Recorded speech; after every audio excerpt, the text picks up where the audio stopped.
I just saw him on a YouTube video, and I just saw this man. I couldn't believe how clear his voice was, and how still his presence was. And he was just basically asking this guy these questions, and it was like there was something that he wasn't willing to compromise on. He was so focused, and he wasn't just shooting the breeze. He wasn't having a casual conversation. He was really pointing at something, and he was helping this man to see something that we could prove. Mooji says this thing, I'm going to prove it to you, not by way of belief and not by way of convincing you, but he was pointing this thing out so that it was undeniably recognizable. And so, I study like Zen, Buddhism and this kind of thing for a while, and I couldn't believe that there was this man who was so just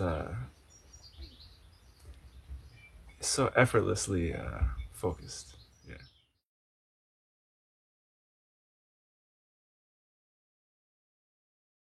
He asks and helps us to see something that, like I said, is something that's undeniably there. He asks not for a belief, not for something that is.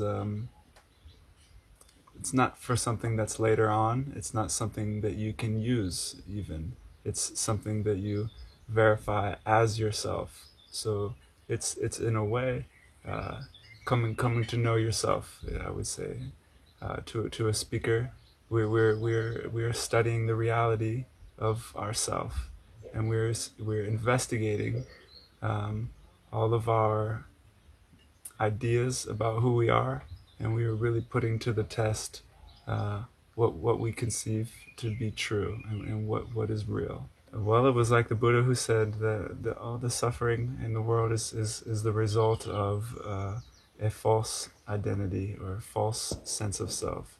So it's that we are suffering from something we take ourselves to be, which really we are not. So the spiritual process is to uncover and come into this place where you really are, which is very lovely, and not in any psychological turmoil.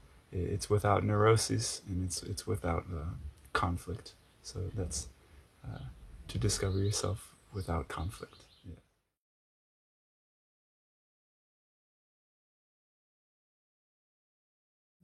Then the first word and the number one thing that comes to my mind is trust. I have deep trust in life, and always I had a love for life because of my relationship with God. I see that He always take care of me, keep a roof over my head, and He keep food on my table, you know. But Mooji helped me to see how life is a movement of trust itself and of faith, and now I'm not concerned about what's going to happen to me. I'm not worried about my future. I just leave everything to trust, and I find all around me the most beautiful flowers are blooming.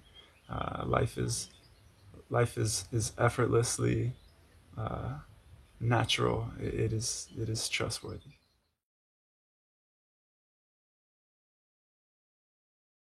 Monte Sahaja, it's so beautiful because it is an intense environment, but it's so transformative because I feel like the land and the environment itself, it doesn't support any lies, and it feels like the false ideas of your mind and the idea you have about yourself, it will not survive the terrain of Monte Sahaja. The sun is just too hot here, so the what is really yourself blooms in this light. I feel like it's the land and the environment just does not support untruth.